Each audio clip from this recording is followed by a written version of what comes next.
Psychology explains how men fall in love.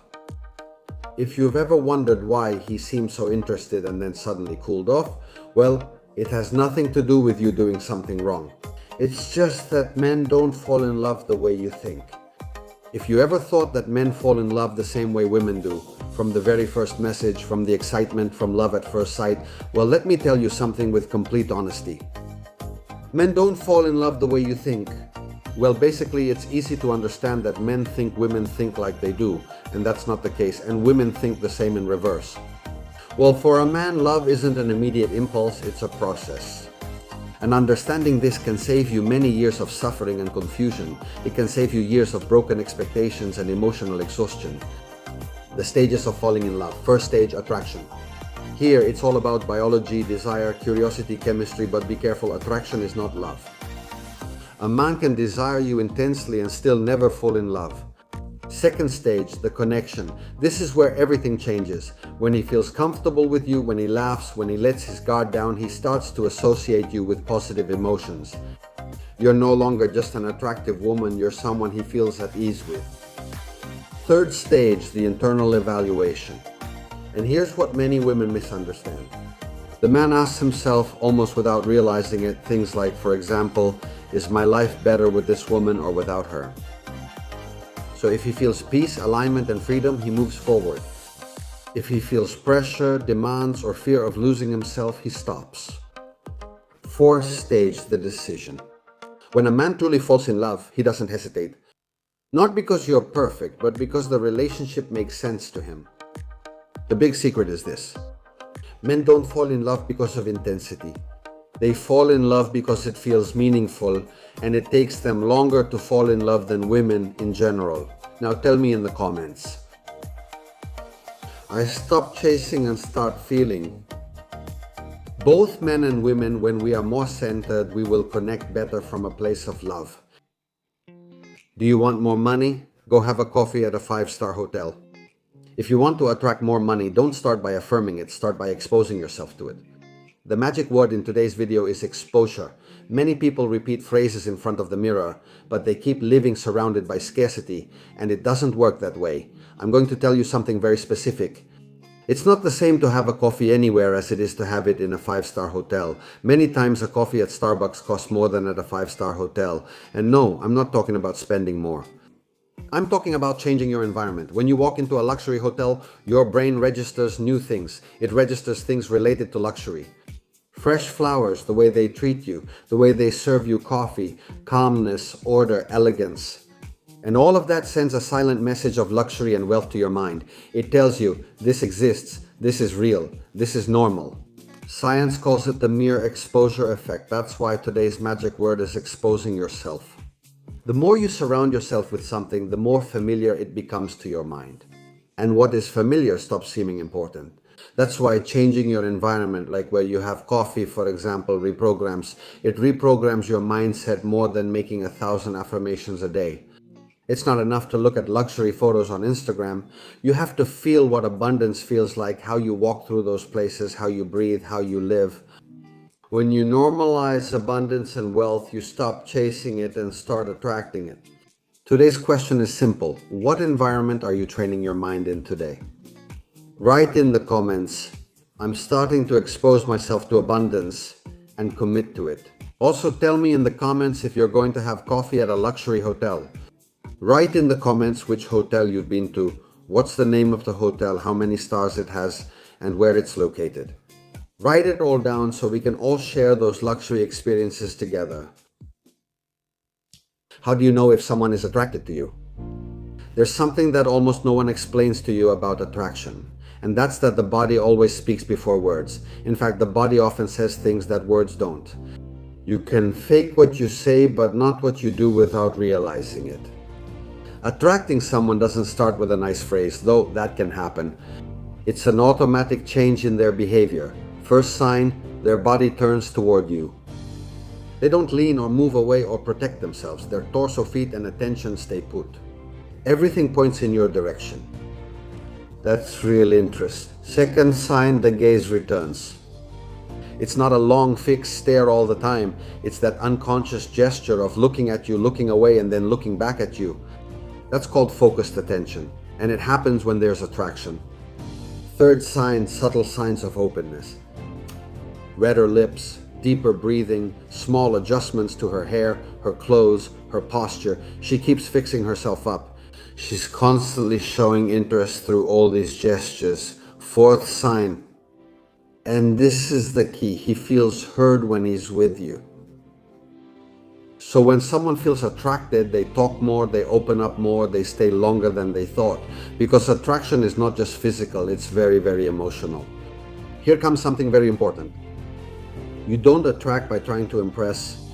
You attract when you're present, when you truly listen, when you're not in a hurry, when you don't force anything. The most powerful form of seduction isn't having perfect posture. It's the calmness of someone who doesn't need to prove anything. If you want to know if you attract someone, don't look at what they say. Watch how they behave when they're there. Observe their body language, not their words. Write to me in the comments. Attraction can't be forced. Because attraction is created. And if you like this message, share it with others, give it a like and subscribe.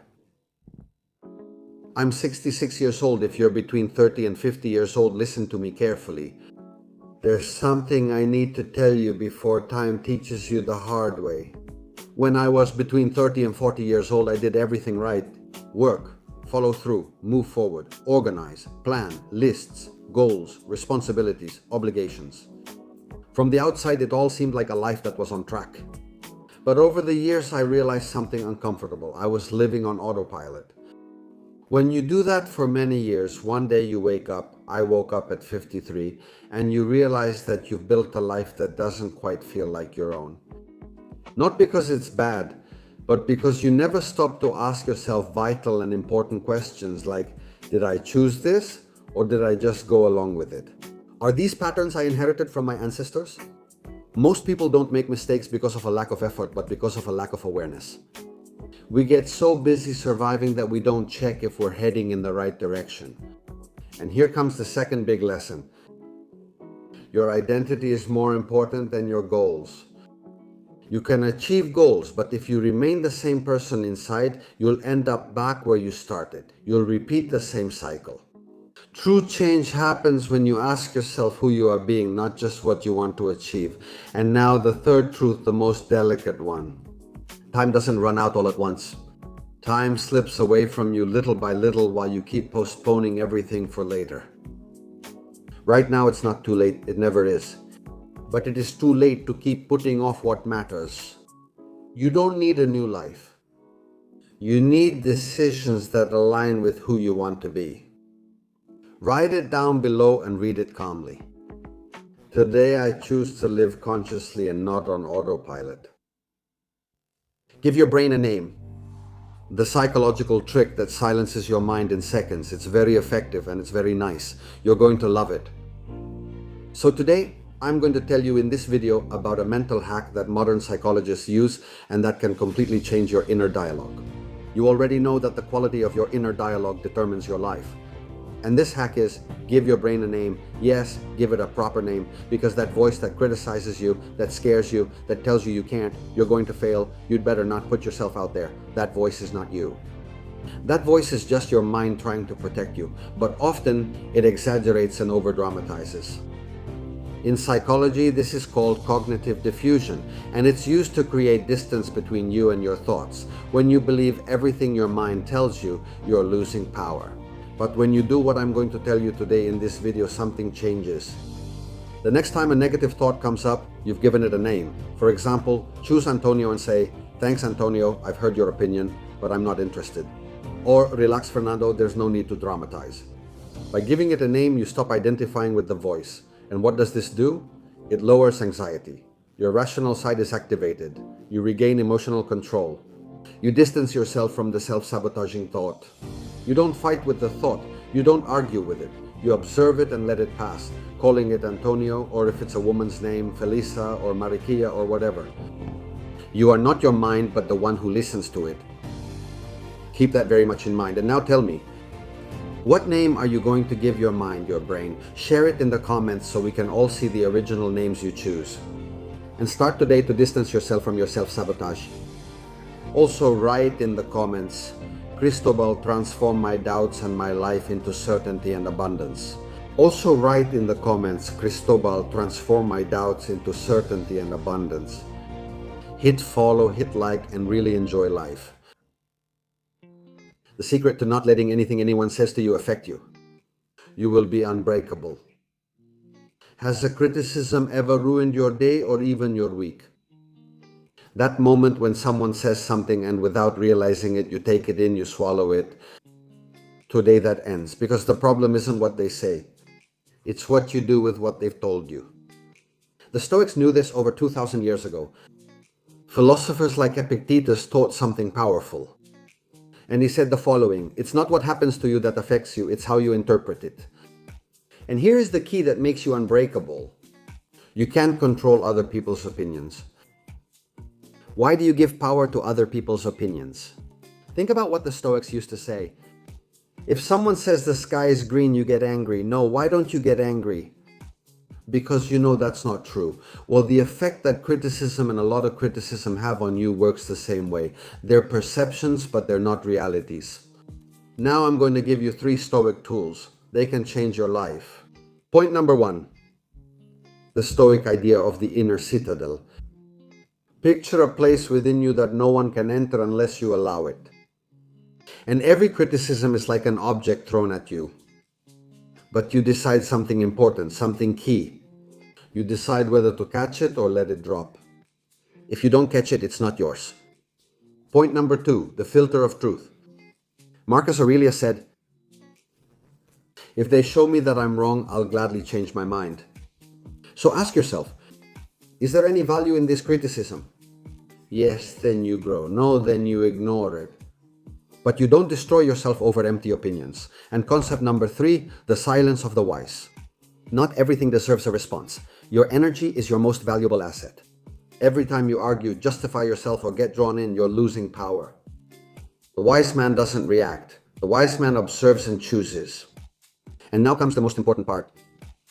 I dedicate myself to conscious wealth, to abundance. So if you want abundance, you need to protect your mind. Because every criticism that affects you brings you down to doubt, to fear, to insecurity, and from there nothing great will be built. You can't control what people say about you, but you can decide not to let it affect you. Right below, my peace is non-negotiable. How does God test you before giving you true love? God doesn't give you love when you ask for it. God gives it to you when you're ready not to destroy it. Before that, He will repeatedly test you. I'll give you the 9 keys, the 9 tests you'll face. Point number 1. First, He brings back what you thought you had already overcome. That person who broke you shows up again. Not because they've changed, but to see if you have changed. This isn't about whether you still love that person. It's about whether you already love yourself. Test number 2. Then He presents you with something almost perfect. There's connection, there's chemistry, there are laughs, but there's no soul. That's when you realize something important. Love can't be faked. You either feel it or you force it. And forcing it is also a way of losing yourself, a way of not loving yourself. Point number 3.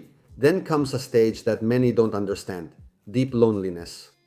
You feel like everyone else is moving forward and you're on pause. But it's not punishment, it's preparation. Because that's where you discover that you're not alone. You're learning to be with yourself. Point number 4.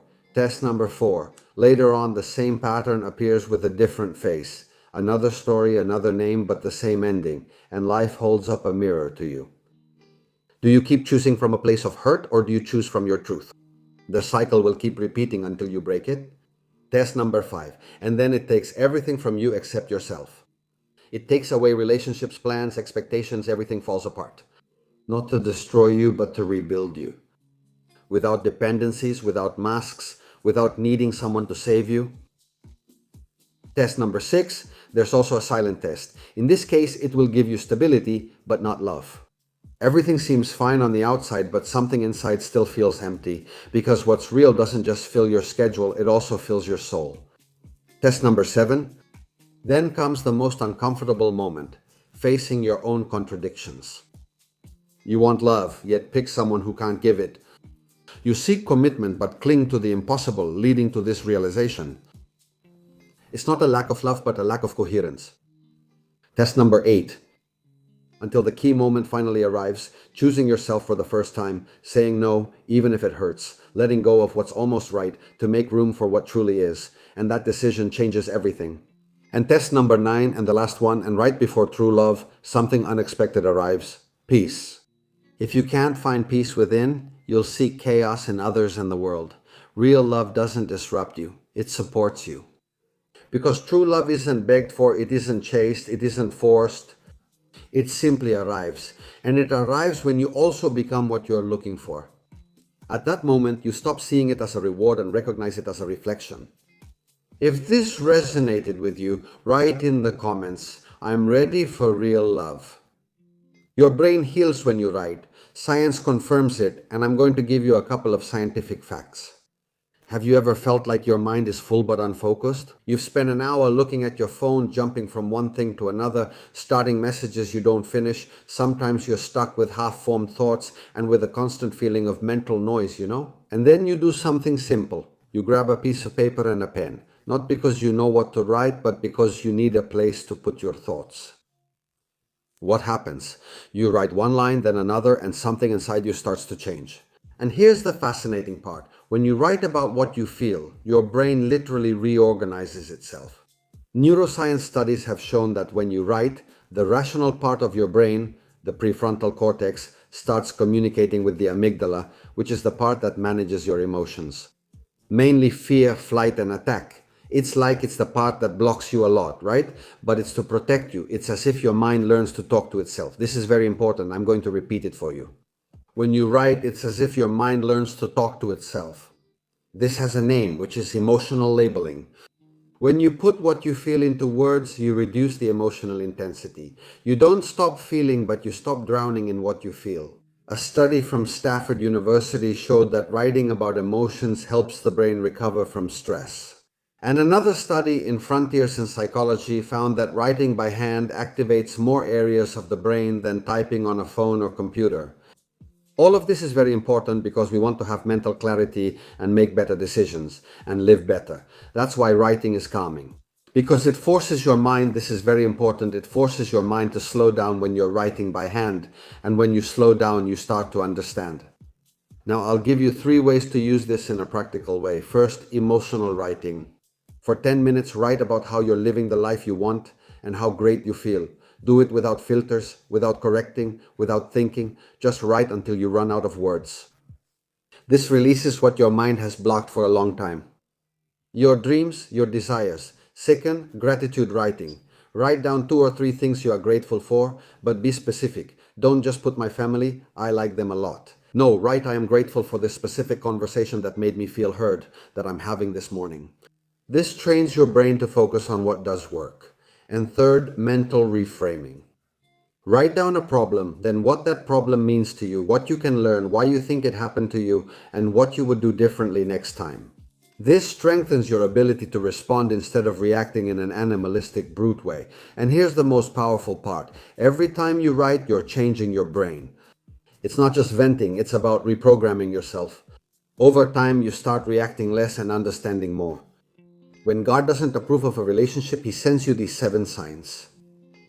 Pay attention because all of this might make you uncomfortable, but it's also very important information that can save you and improve your life. When a relationship isn't for you, your soul knows it before your mind does. And yes, you can call it God, intuition, or biology, but the signs are there. First sign, you constantly lose your peace of mind.